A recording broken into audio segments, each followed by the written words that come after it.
What's up, guys? Welcome back to the channel.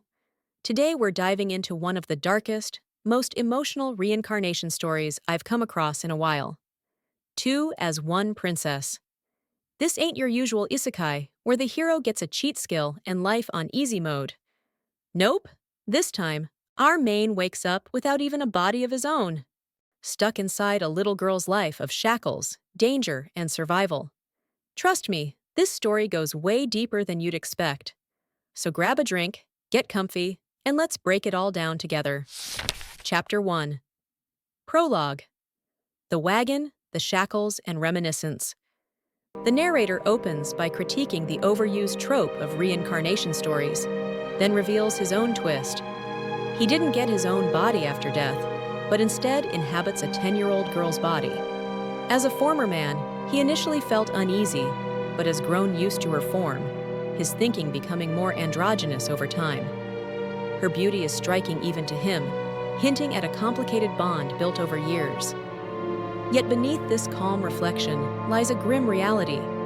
The child's life has been in constant danger since birth, her circumstances so dire that one wrong move might have killed her instantly. Didn't expect that hit so hard. That line about a single misstep had me clutching my seat. Now, sitting in a swaying carriage, the sound of shattered restraints in the background, the narrator sings and reminisces about their 10 years together, implying a long, harrowing struggle is finally ending. Chapter 2. The Prison, the Chains, and the Dripping Red. The narrator recounts a late-night bus ride, a sudden impact, and the chilling realization of death. Yet they awaken, sensing only unbearable cold and complete immobility.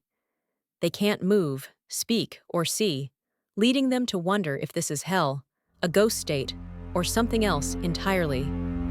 Their vision abruptly clears, revealing not their own body, but a chained newborn lying on a stone bed inside a cold prison cell. Floating above, they begin to suspect they're either a ghost or have been reborn into this baby. The baby's limbs are shackled, dressed only in a thin cloth, surrounded by iron bars and stone walls. Instead of anger, there's an eerie resignation, until the narrator notices the baby's striking features: white skin, golden hair, blue eyes, and realizes it's staring back at them, as if aware of their presence. That gave me cinematic chills, like the soul and the baby were locking eyes across worlds. The narrator questions whether they're inhabiting the child rather than being reborn, and fury stirs at the injustice of chaining a newborn. Their rage peaks when a noble-looking man enters the cell, tall, handsome, with the same blue eyes as the baby, likely the father. He whispers in a foreign language, grabs the baby's arm, and a flash of pain sears through both soul and body. The ritual leaves the baby injured, a sinister experiment that makes the room feel even colder. The liquid burns as it's poured into the wound. Then the man uses magic, his hand glowing faintly, to heal the injury.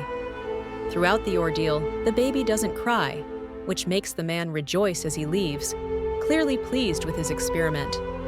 This scene makes your blood boil. Baby chained, blood dripping, dad grinning. Author went full dark mode here. Left alone, the baby drifts into sleep, but the narrator, helpless yet burning with anger, begins to plot how to protect this child they're now bound to. Chapter 3. The Liquid's Meaning, Magic, Singing, and Dancing. Days pass in the cell, with the nobleman continuing his gruesome routine, forcing more painful experiments on the baby and pouring the strange liquid into her wounds.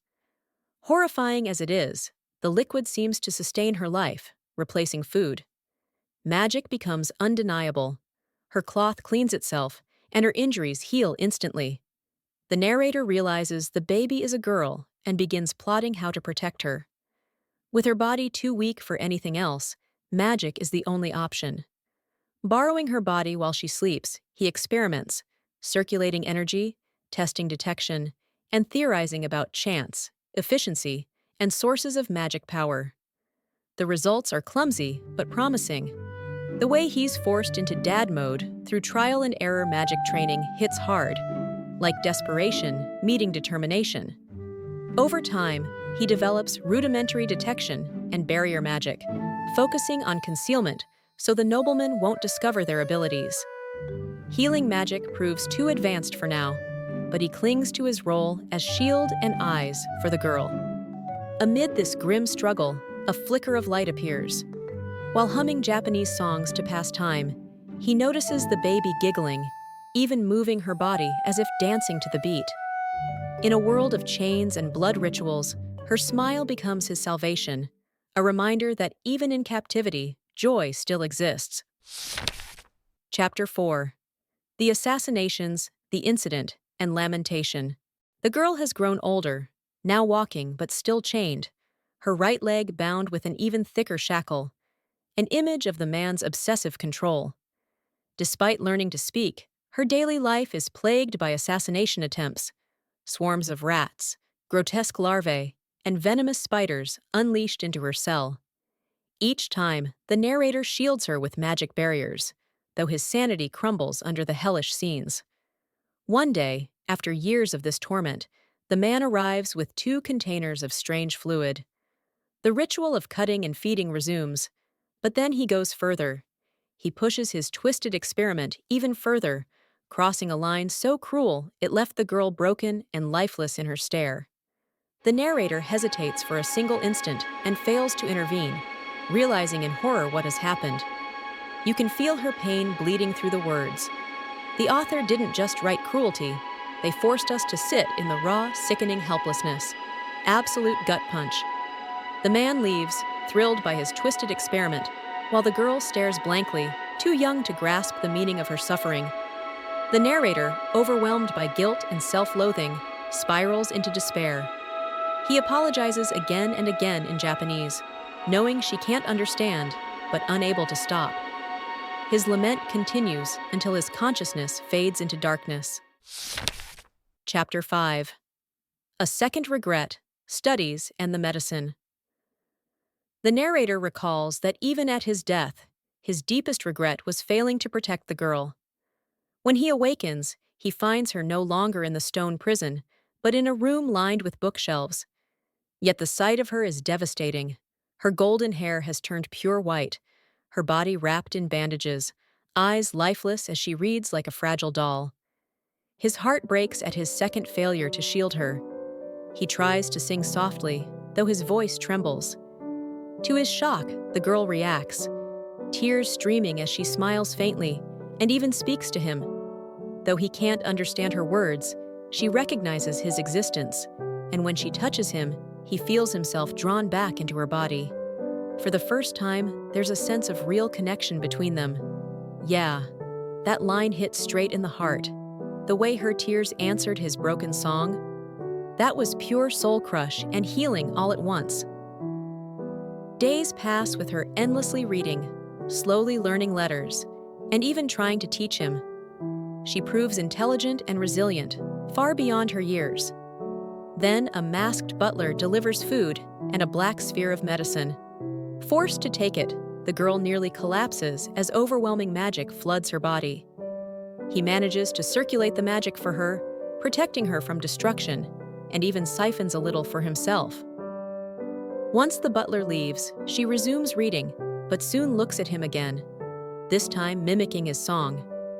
Realizing she wants him to sing, he does, and she begins to dance. Without shackles, her movements are free, her white hair flowing like a fairy from a tale. For a fleeting moment, the prison fades, and only fragile beauty remains. Chapter 6.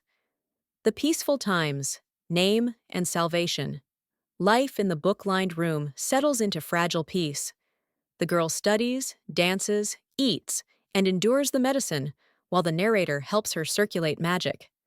Slowly, he learns the language, and for the first time, they prepare for a real conversation. When he introduces himself as Ain and Ciel, Ain for short, she repeats the name with joy and thanks him. Her gratitude cuts deep. She says his presence and his songs kept her alive, even when she wanted to give up. He, drowning in guilt, insists he failed her, but she shakes her head and calls him her gentle person, forgiving his regret with quiet strength. This dialogue broke me. The way she reframes her suffering into gratitude, That's the kind of raw, fragile hope that makes characters unforgettable. Then she asks for something unexpected, a name of her own. After thinking of her white hair and jewel blue eyes, Ain names her Cielmare, Ciel. She beams, thanking him for the beautiful gift, and pledges to stay by his side. For the first time, both of them share not just survival, but a moment of real, gentle salvation. Chapter 7. From now on, up until now, and jobs as well. Now that they can talk freely, Ain asks Ciel about escaping. She agrees, but they both realize running blind into the outside world, with nobles, monsters, and pursuit, would be suicide. Instead, Ciel explains they might have time. Until she turns 10, the man won't discard her. When Ain presses why, she calmly reveals the truth. The man failed to use her virgin blood to summon a god, so now he wants her to become a high-tier job holder, a princess in sorcery. Jobs, she explains, are divine roles given at age 10, shaping a person's talents. The man's cruel experiments and medicines are just to increase her chance of getting a sorcery-related job. The casual way she drops that she was literally meant to be a vessel for a god, that hit like a truck.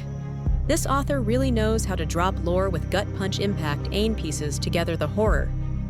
The man once believed a god dwelled in her, which explains both his obsession and his cruelty.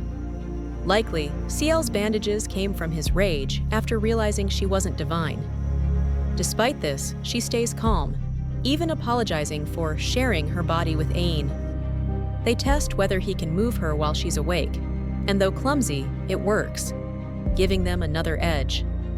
In the end, the two settle on studying jobs and sorcery together while keeping their bond strong. Ciel beams when Ain sings for her, and despite everything, their fragile partnership feels more like hope than despair. Chapter 8. Jobs, Sorcery, and Magic. Time has passed, and Ain and Ciel have devoured every book in the room on jobs, sorcery, and even gods. Ain finally learns to read, while Ciel gets caught embarrassed after he realizes her comforting words once came from a children's picture book.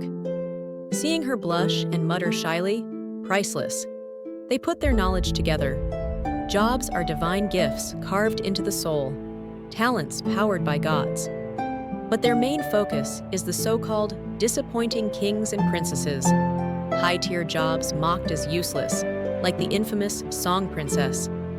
This job can buff, heal, and debuff, but affects everyone who hears the song, allies and enemies alike.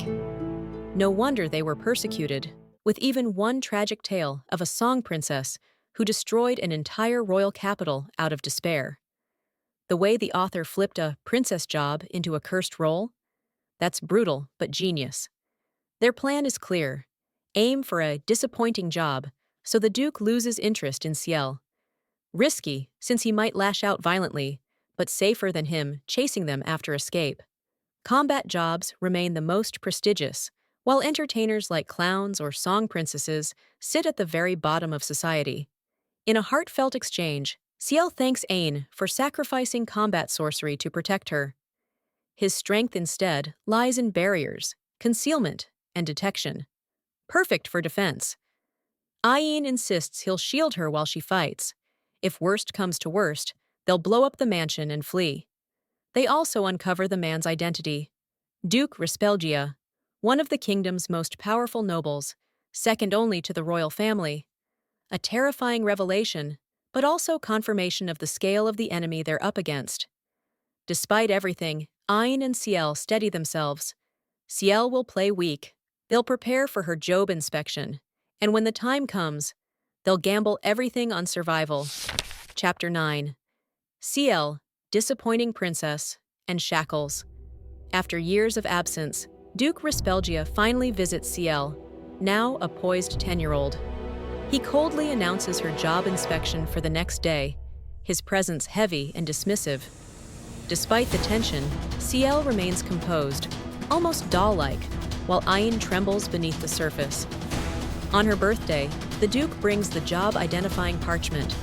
His cruelty shows when he tosses it on the floor, forcing Ciel to pick it up. She infuses her magic, and the words appear. Quilmer, Job, dance princess. Their gamble succeeds. The Duke scowls, calling her useless, yet hints she still holds some use. The disrespect when he threw the paper down? I wanted Ain to snap so bad. Afterward, Ciel insists Ain try the parchment. To their shock, his result emerges. Ain and Ciel, Job, Song Princess. For a moment, despair might have loomed, but Ciel beams, calling them disappointing princess buddies.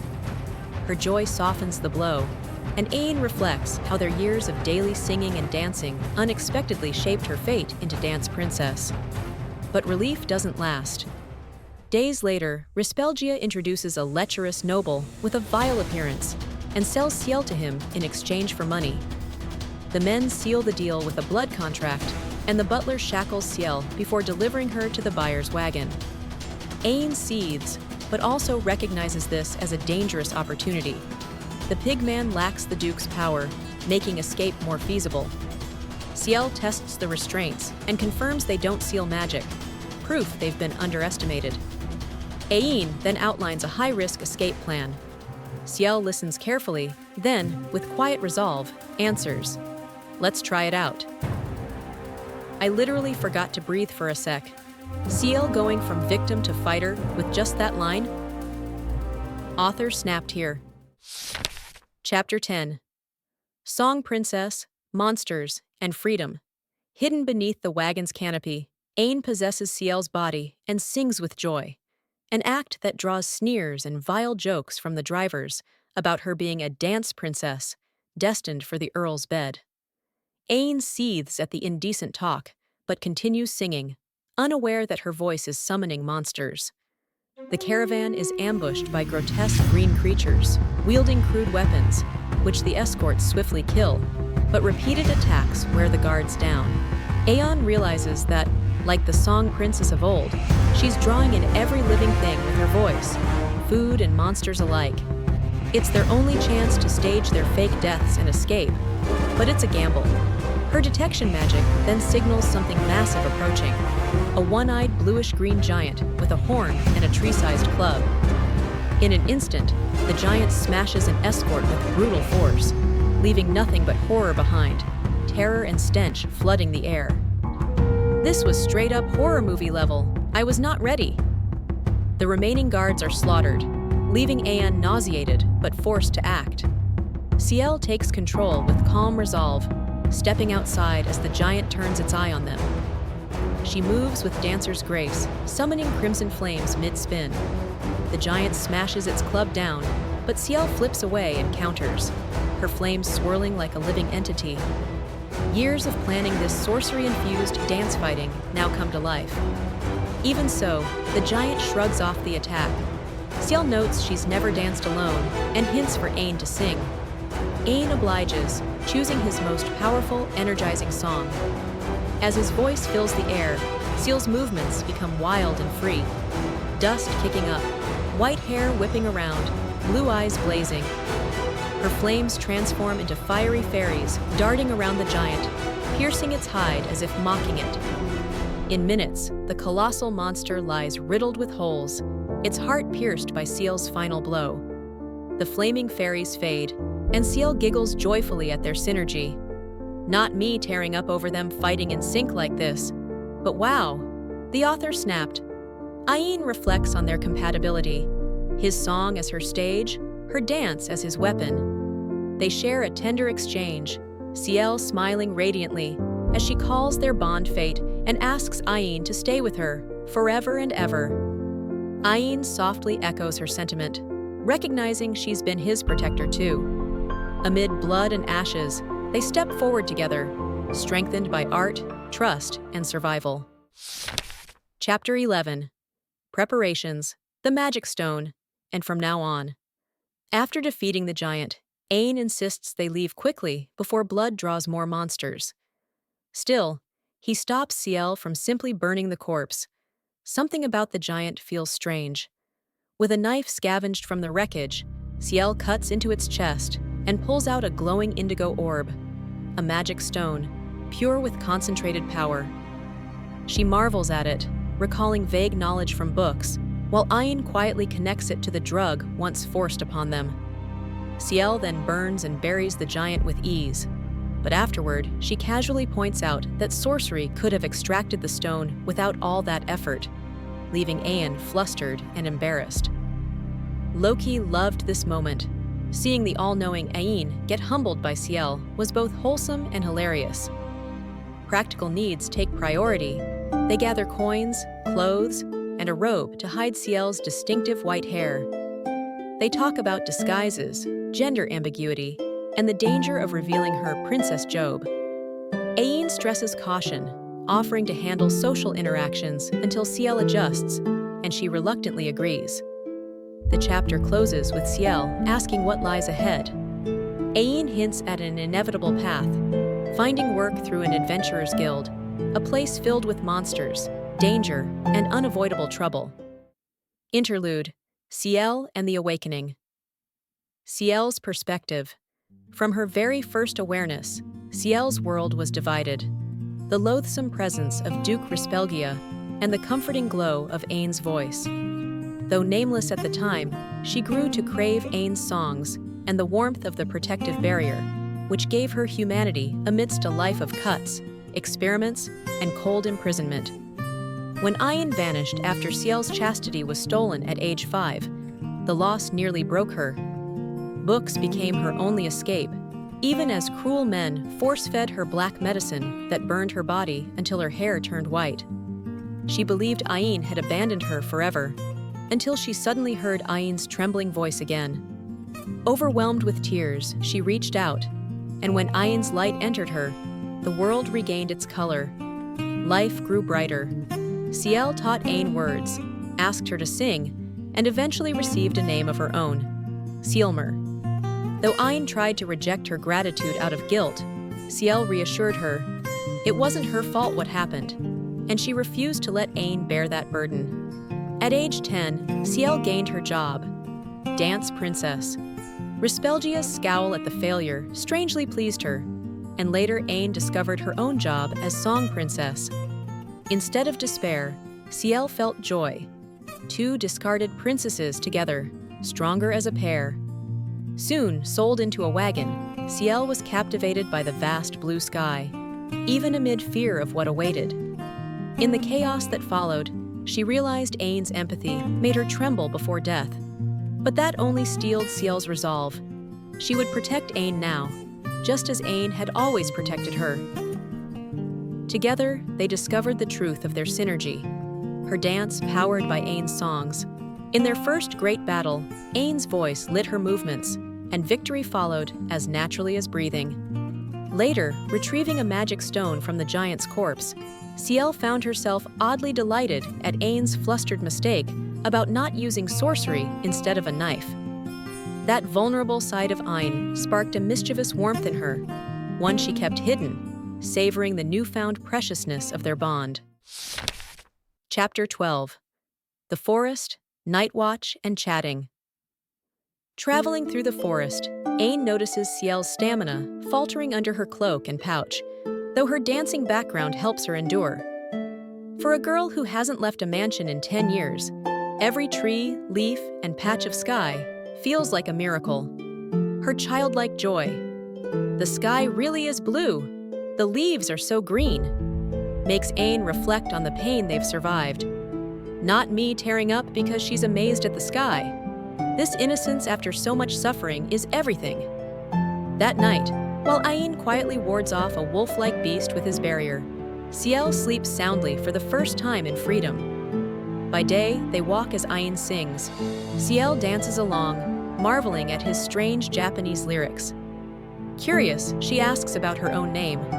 Ain admits Ciel means sky, and Mer means ocean, chosen because her eyes and hair reminded him of both. Her smile and shy chuckle at being compared to the heavens nearly undo Ain with embarrassment, though her happiness makes him secretly glad. As evening falls, they light leaves for a small fire. Ciel insists she wants to share the night watch, not burden Ain alone. Though hesitant, Ain relents, and together they gaze at a sky unlike Earth's. Two moons, 1 silver, and 1 gold, bright among countless stars. Ciel admits she once thought nights were pure darkness, like in their prison cell. Now, bathed in starlight, she realizes how vast and beautiful freedom is. Their talk drifts to Ain's homeland. Ciel wonders if he longs to return, but Ain denies it. His only purpose now is to exist with her. Under the twin moons, they spend the night exchanging quiet truths until dawn breaks. 2 survivors learning how to live, not just endure. Chapter 13. The Lack of Sleep, Encounter, and Reflection. Ciel forces herself to stay awake all night to protect Ain, but by morning, her sluggishness is obvious. Ain worries, yet lets her learn from experience, hoping she'll recognize her limits. As they proceed, Ain's detection warns them of a lurking monster, the same one that attacked the caravan. They debate options, waiting, detouring, or fighting. Ciel insists fighting is best, confident after her previous victory, and Ain reluctantly agrees. When the ambush comes, a one-eyed giant swings its massive club. Ciel, slowed by exhaustion, fails to dodge and takes the blow head-on. Ain screams for her, but instead of being crushed, they're only hurled back.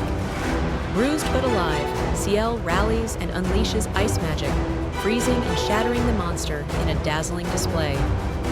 Peak writing moment unlocked. That ice dance finisher was insane. Afterward, Ain praises her, but Ciel is weighed down by guilt, calling herself useless for endangering him. Their exchange turns into a heartfelt reflection on burdens, roles, and self-worth. Ain reassures her. She is not useless. Her efforts give him strength, and their responsibilities must balance. He defends and supports. She attacks and dances. At last, Ciel agrees, though her insecurity lingers. Ain promises they'll share burdens more wisely in the future, and she brightens when he acknowledges her strength. In a touching moment, she admits that even when she failed, she had faith Ain would protect her, and he did. That pride in him becomes her comfort. Chapter 14. The Barrier and the Road. After defeating the giant, Ciel and Ain push on, though a battle with a monstrous spider leaves them shaken. Both are determined to escape the forest quickly, their pace driven as much by fear as necessity. At last, light filters through the thinning trees, the forest's end. But Ain senses something strange. A barrier lies at the boundary. It doesn't block passage, but rather conceals and alerts. When they cross, the forest behind them shifts, the path vanishing as if it never existed. Not gonna lie, that reveal gave me chills, like the forest itself just erased their past. The realization is heavy. Duke Rispelgia wields enough power to hide entire estates with magic, suggesting his reach is far greater than they imagined. Ain concludes they may eventually need to leave the country entirely, though the logistics of cross-border escape remain uncertain. For now, they face a simpler dilemma: 3 diverging roads across vast grasslands. With no information to guide them, Ain jokingly suggests letting chance decide. Ciel accepts, cuts down a branch with her sorcery, and tosses it into the air. When it lands pointing right, she confidently declares that their path has been chosen, and they set off. And that's where we'll wrap up this part of the journey. Man, the author really knows how to hit us right in the feels, mixing despair, hope, and just enough light to keep us rooting for these 2. What do you guys think about Ain and Ciel's bond so far? Let me know in the comments. I love reading your takes. And hey, if you enjoyed this recap and want to see more anime, manga, and novel breakdowns just like this, make sure to smash that like button, subscribe, and ring the bell so you never miss the next upload. Thanks for watching, and I'll catch you in the next one.